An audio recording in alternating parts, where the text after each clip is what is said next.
You're listening to 92.1 West Coast Radio 2, the Gambia's news. Wednesday, the 28th of September, 2022. It's 8 a.m. in the Gambia, and therefore coffee time with me, Peter Gomez. We're coming to you live on West Coast Radio 92.1, courtesy of OIC. Gambia may be the smallest country in Africa, but it will host the second largest gathering of world leaders in 2022. To successfully host the OIC Summit, the government of the Gambia set up OIC Gambia to mobilize resources for the implementation of key development and infrastructure projects on a scale never seen before. 20 new roads will be constructed across the country, and the Bertel-Harding Highway will be expanded into a dual carriage highway of 2 lanes on each side from the airport to Sting Corner. All people in the Gambia deserve clean water and a constant flow of electricity. Therefore, an entirely new water system will be constructed, including new transmission and distribution networks to meet the increasing demand. In order to provide a more reliable supply of electricity, the OIC Gambia project will replace and double the capacity of the NAWEC transformers and overhead electric cables. We will equip the police with modern apparatus and technical training in an effort to keep the streets of the Gambia safe. OIC Gambia, building today for a better tomorrow. And coming up this morning, unemployment is blamed for turning Gambian youths to drugs and crime. A young lawmaker concerned with the rate of road accidents slams insurance companies for their policies on victim compensation. The West African Health Organization supports the Gambia's rapid response to health emergencies, and the Gambia joins the rest of the world in marking another World Rabies Day. Those are our main stories. We also have the day's news from the newspaper front pages. Thanks, as always, for joining us. The Gambia Revenue Authority, GRA, informs all contract givers and service providers that withholding tax is an obligation under the Income and VAT Act 2012. Withholding tax is a deduction made by the employer or contract giver from the total amount due to the service provider. Payment, which is to be made at a domestic tax office or GRA partner bank, must be accompanied by a duly completed form and be made by the 15th of the month subsequent to the deduction. The withholding rate is 10% for resident contractors or service providers and 15% for non-resident contractors. No service provider is exempted from withholding tax except where provided for by the Act. For further clarification on withholding tax, contact the Domestic Tax Office 3658692 or 9911355. GRA, collecting revenue for national development. The Point leads our newspaper front page review this morning with these headlines. Police urged to tackle rising pickpocketing at Westfield. Police revealed that the suspected robbery case involving Chinese was staged. Honorable Jame calls for immediate intervention to fix Bundung Highway, KMC to construct 7 parks, and Gambia and Japan hold talks to boost bilateral trade. From Foraya, women of Bundung plan to protest against NAWEC. Government official says employment policy envisages the creation of 150,000 job opportunities. Barrow to meet with security chiefs over the safety of citizens, and President Barrow describes protesters in New York as UDP supporters. This is from The Voice. Barrow slams U.S. Gambian protesters and calls them UDP supporters. Gambia registers 382 fatal accidents in 2022. National Assembly members demand stringent mitigation measures. National Assembly refers government's 2019 audited accounts to FPAC for consideration. Tumanjai advocates for re-election of Rohit Malik Low and Talib Ahmed Bensouda. And Dudu Jah says security sector reform has contributed to the country's insecurity. And finally, the Standard's front page. Barrow claims UDP are behind New York protest. FPAC says only Accountant General can collect state revenues, not third parties. Gambian awarded for services to the Jola victims recalls disaster. Busumbala National Assembly member urges IGP to grant permission for peaceful protests. And Siddharth Job says Gambia needs modern port in Barra to be competitive. And that's your press review this morning. Thanks to Foraya, The Standard, The Point and The Voice. Gambia, this is great news. Do you have a good business plan? Do you have what it takes to be the next big entrepreneur? If your answer is yes, then the Gambia Chamber of Commerce and Industry, GCCI, will make this dream come true. GCCI presents for the first time ever televised business plan competition, also known as the Kir Jula Challenge. Imagine winning seed capital from $50,000 to $150,000 to support your business and make your dream come true. Here is what you have to do to be a part of the Kir Jula Challenge. Fill the form online at www.gcci.gm and submit. Contestants that meet the basic criteria will be categorized in sectors and go through auditions at the different regions of the Gambia, all happening live on QTV. Deadline for submission of applications will now be on Saturday, 15th October 2022 at 11:59 p.m. 18 winners will be identified and awarded a prize money of $1.5 million. For more information about the Kir Jula Challenge, please send an email to kjc@gcci.gm. Better still, please call 5900-916. The Kir Jula Challenge is supported by the International Labour Organization, the Gambia Chamber of Commerce and Industry, and QCell. It's Wednesday, the 28th of September 2022, and live on West Coast Radio 92.1 in the Gambia, it's coffee time with me, Peter Gomez. We're also online at www.wcr.gm. 7 minutes past 8 o'clock is our time. Honorable Lamin Sise has slammed the government for not doing enough for youth employment. He believes the government has failed the next generation and wants it to consider paying better wages and creating more good jobs. The member for Kiang West spoke in an exclusive and wide-ranging interview with our Esa Bar.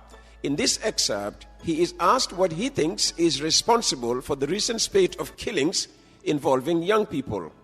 So many factors are responsible. High rate of unemployment, of course, is one of the contributing factors to the high crime rates in the country today.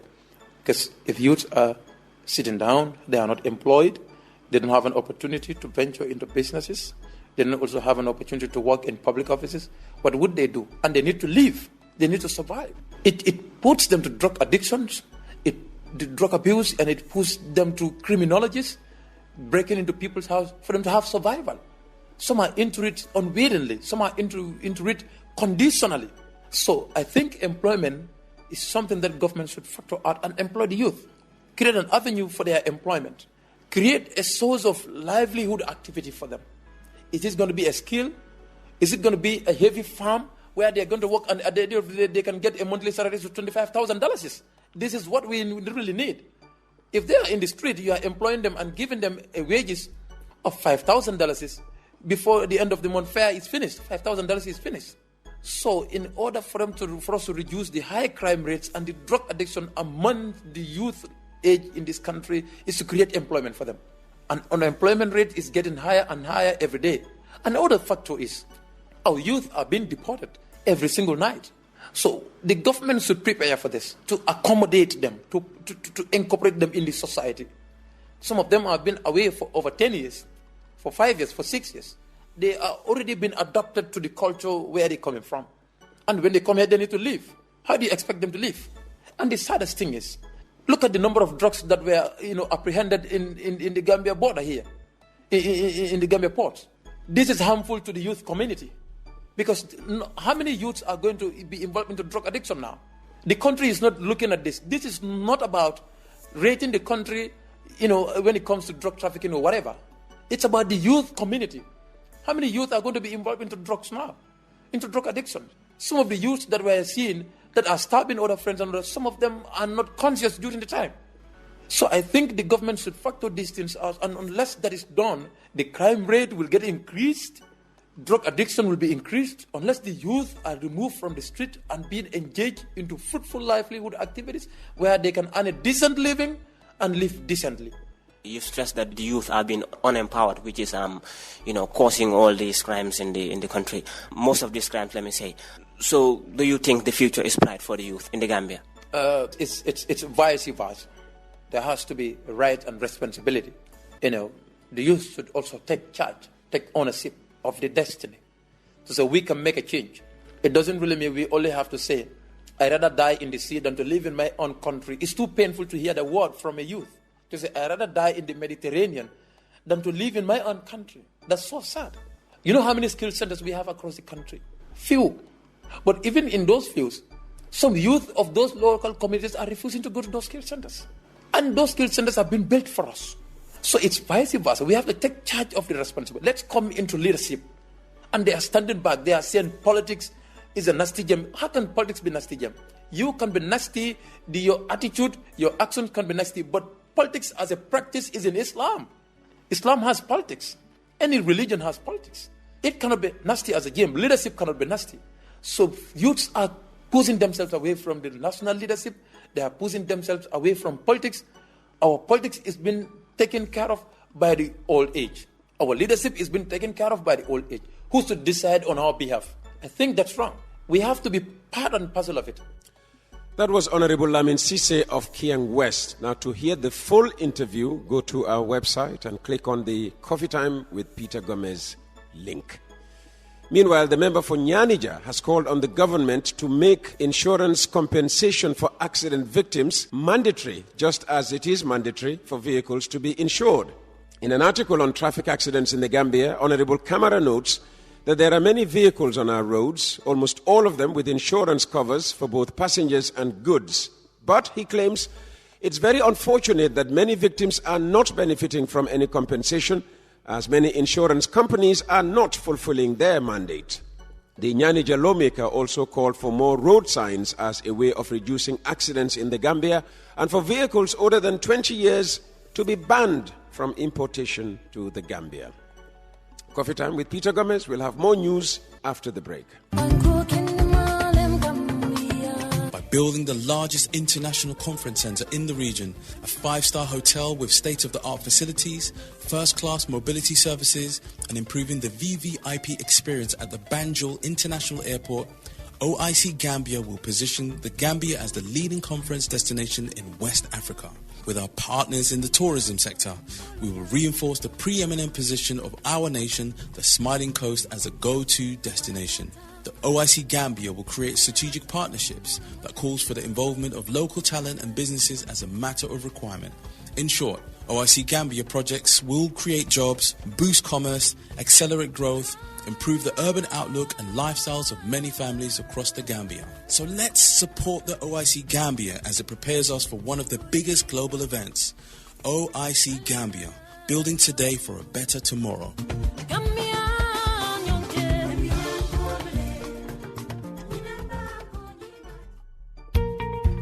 Gambia, this is great news. Do you have a good business plan? Do you have what it takes to be the next big entrepreneur? If your answer is yes, then the Gambia Chamber of Commerce and Industry, GCCI, will make this dream come true. GCCI presents for the first time ever televised business plan competition, also known as the Kir Jula Challenge. Imagine winning seed capital from $50,000 to $150,000 to support your business and make your dream come true. Here is what you have to do to be a part of the Kir Jula Challenge. Fill the form online at www.gcci.gm and submit. Contestants that meet the basic criteria will be categorized in sectors and go through auditions at the different regions of the Gambia, all happening live on QTV. Deadline for submission of applications will now be on Saturday, 15th October 2022 at 11:59 p.m. 18 winners will be identified and awarded a prize money of $1.5 million.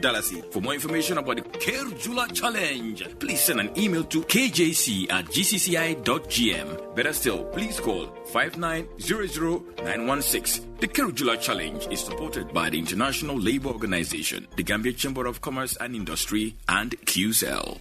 The Gambia Revenue Authority wishes to inform the general public that any person who disposes a capital asset in the Gambia is liable to pay capital gains tax.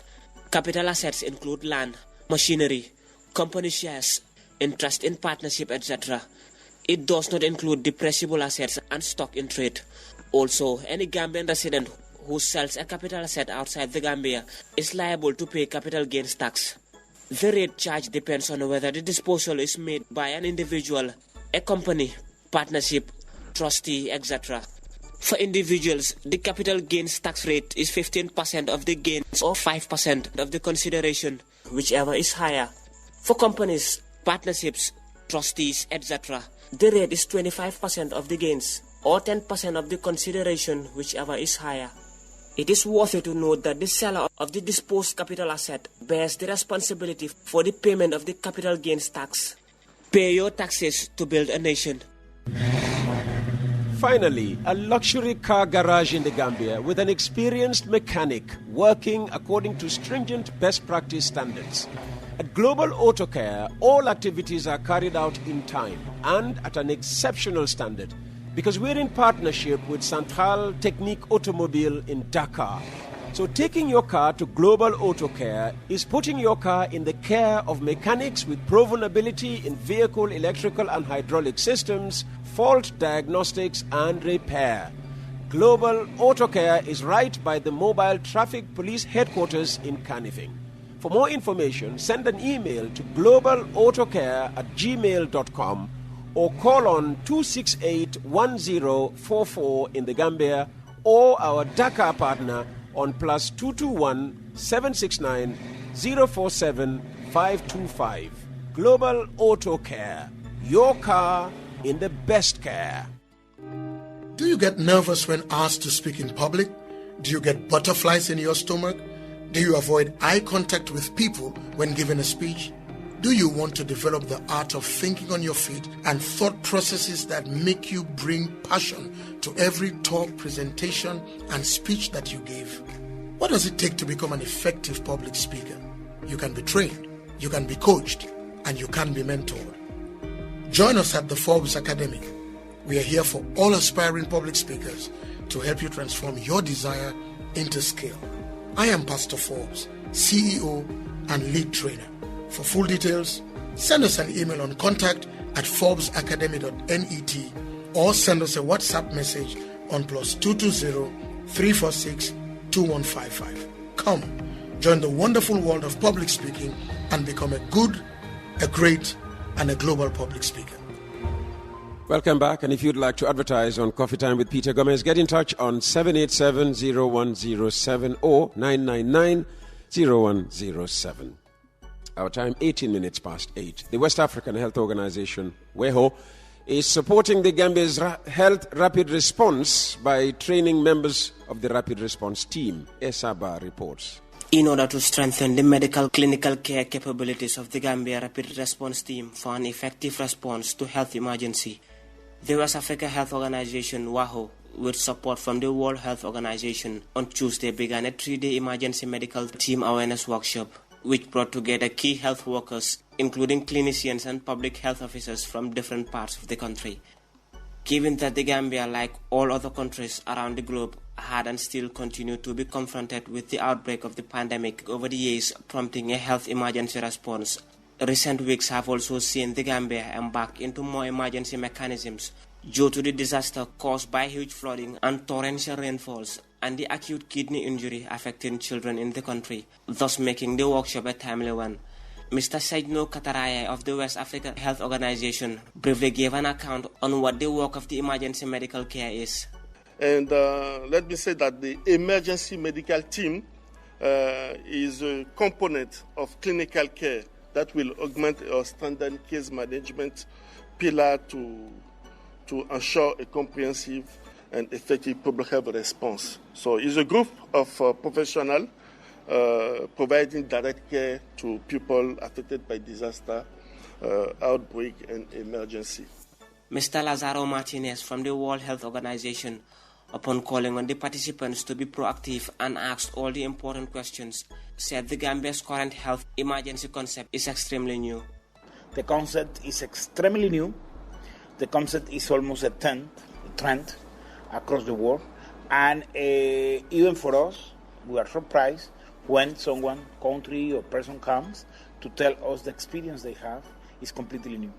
Just to tell something, there was an important discussion these last days because our conceptions of emergency was very close. And the emergency Gambia is happening right now, this acute kidney injury, doesn't fit properly to our classification. So we were compulsory to go and review our classification. So if someone asks you what kind of emergency acute kidney injury is, it's very difficult to classify. And from there, we will compulsorily to move our concept to other concepts which are... Before officially declaring the 3-day training open, Karamba Keita, Deputy Permanent Secretary Technical at the Ministry of Health, called for a stronger network and collaboration between the public health officers and clinicians to avoid failing the population. But in those days, you can start off School of Public Health and you end up with School of Nursing. Or you start with School of Nursing, you end up with School of Public Health. But like what I'm just trying to emphasize here, the moment the public health and the clinicians are not working together, we are failing the population. On that note, this emergency medical team, let us take it very, very seriously. And it's not a mistake in having a mix, as I said. We want the understanding, and we want the understanding to come from this hall, and you go with it to your facilities, and then we work together. Without us working together, we are going to fail our population. Participant Noha Fofana, field epidemiologist working with the Epidemiology and Disease Control Unit at the Ministry of Health, highlighted how the awareness training would enhance their work. The world has recognized the importance of a multi-sectoral approach when it comes to responding to public health emergencies.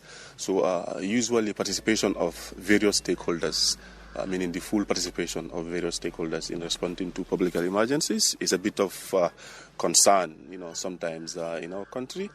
So this will actually strengthen the various stakeholders to really know and appreciate how important they are when it comes to public health emergency, and also to make sure they give their best in responding to public health emergencies as a team and not as individuals. This latest awareness workshop is the 13th edition in this region, as the other 12 editions were done in other ECOWAS countries in the past. And that was Esaba reporting. Now, Uganda declared an Ebola outbreak last Tuesday after a case of the relatively rare Sudan strain was detected in one district. The virus has now spread to other districts, with the Ugandan Health Ministry reporting that cumulative cases have risen to 36, including confirmed and probable cases. No cases have been detected in the capital, Kampala. Today, the 28th of September, is World Rabies Day, a UN observance dedicated to raising awareness of the spread and impact of rabies worldwide. Dr. Keba Dafe is a veterinarian and animal rights activist who will be involved in activities to mark the day later. He's on the line now. Good morning, Dr. Dafe. How serious a problem is rabies in the Gambia to warrant us observing the day? Good morning, and thank you very much, Peter. Good morning to everyone. Rabies is a very serious problem in the Gambia. Our children are dying of dog-mediated rabies. Even this year, a child died in West Coast region as a result of rabies. So rabies is definitely prevalent in this country. When I was much younger, we used to see a lot of dogs around. I hardly see, a roaming dog these days. So really, where is the problem prevalent? Out in the outlying areas in the provinces? It's almost everywhere. Maybe you don't see dogs in some of these areas, but definitely the vaccination rate is very low. Even the dogs that are at home, people need to do more when it comes to vaccinating their dogs. Rabies is actually everywhere. I knew of children dying in this country of rabies. Just an year or two ago, another child died in LRR. And then before that, there was also a child who was bitten by a dog in Brikama. And then there was a visit to Senegal with the parents, not related to the dog bite. But in Senegal, the child showed signs and symptoms, taken to the hospital, and the doctors declared that it was a rabies case. It's unfortunate. It's everywhere. We don't have exact data about dog bites. Maybe the public health people are collecting the data on dog bites, and I'm sure at the level of hospitals, they might also be collecting data on the actual numbers of rabies cases and their occurrence in the country. It might be grossly underreported, but it is prevalent in this country, definitely. As I said, growing up as a child in Banjul and Dipakunda, we used to see a lot of dogs around, but equally, health officials used to go around periodically vaccinating these dogs. I mean, is dog vaccination still happening in this country? Yes, they are happening in this country, thanks to some charities that we have in the Gambia, animal welfare charities, like Gambia Cats. It was the first registered animal welfare charity in this country. It has been organizing free vaccinations against rabies for a number of years. And now the lead charity is the Gambia Horse and Donkey Trust.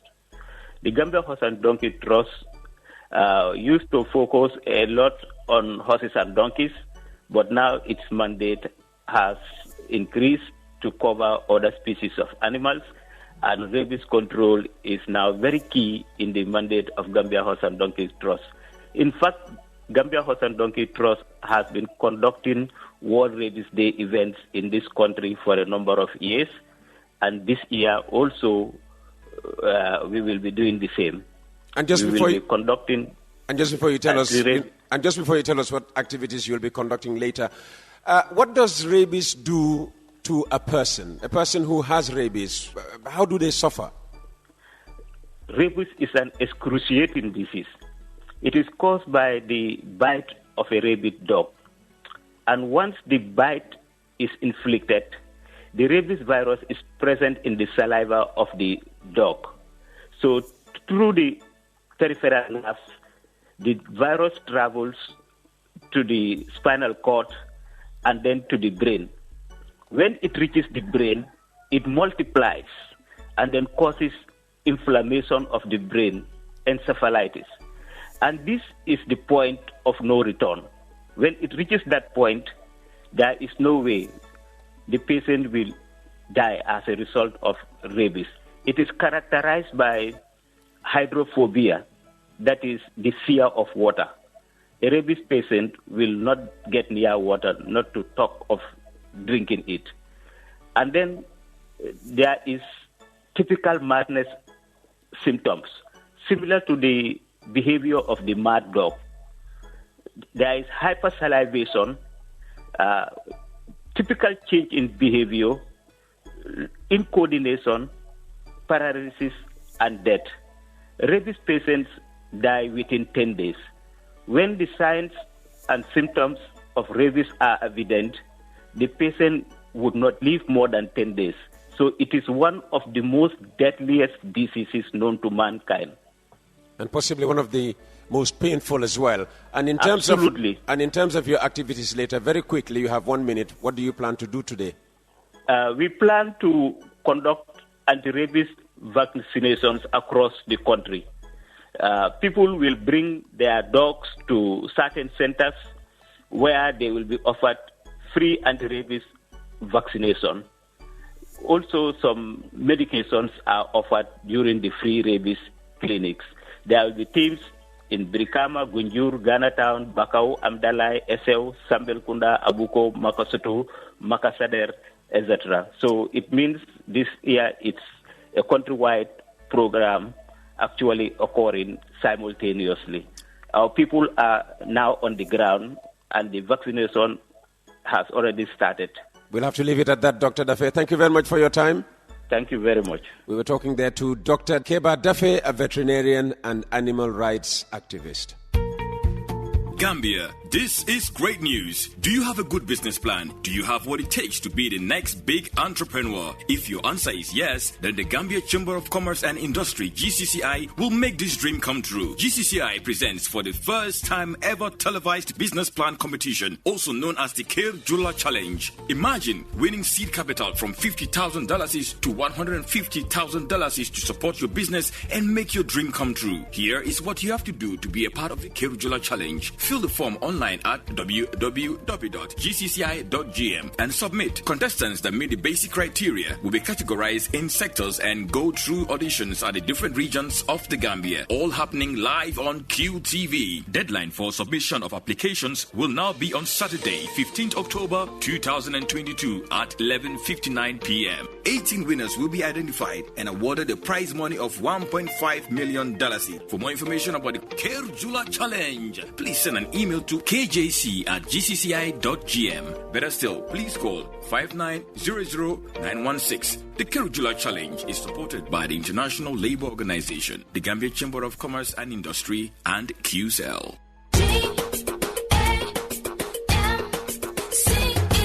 20% extra megabyte bonus from Gamcell Yai Borom. 20% bonus on every data bundles you buy. So you mean if you buy 500 megabytes at a cost of $150, you get 100 megabytes extra bonus? Yes, exactly. That's what I mean. And if you buy 1,500 megabytes at a cost of $255, you get extra 300 megabytes. Buy 50, 100, 200, 500, and so on. I just bought 1,000 and got my 200 extra megabytes bonus. Just buy your credit from any of our Gamcell branches or agents and dial *302 amount has and send to get your bundle with your extra 20% bonus. Yes, you've heard it. Keep on browsing and enjoy Gamcell's 20% megabytes bonus on every purchase you make. Gamcell, Yai Borom.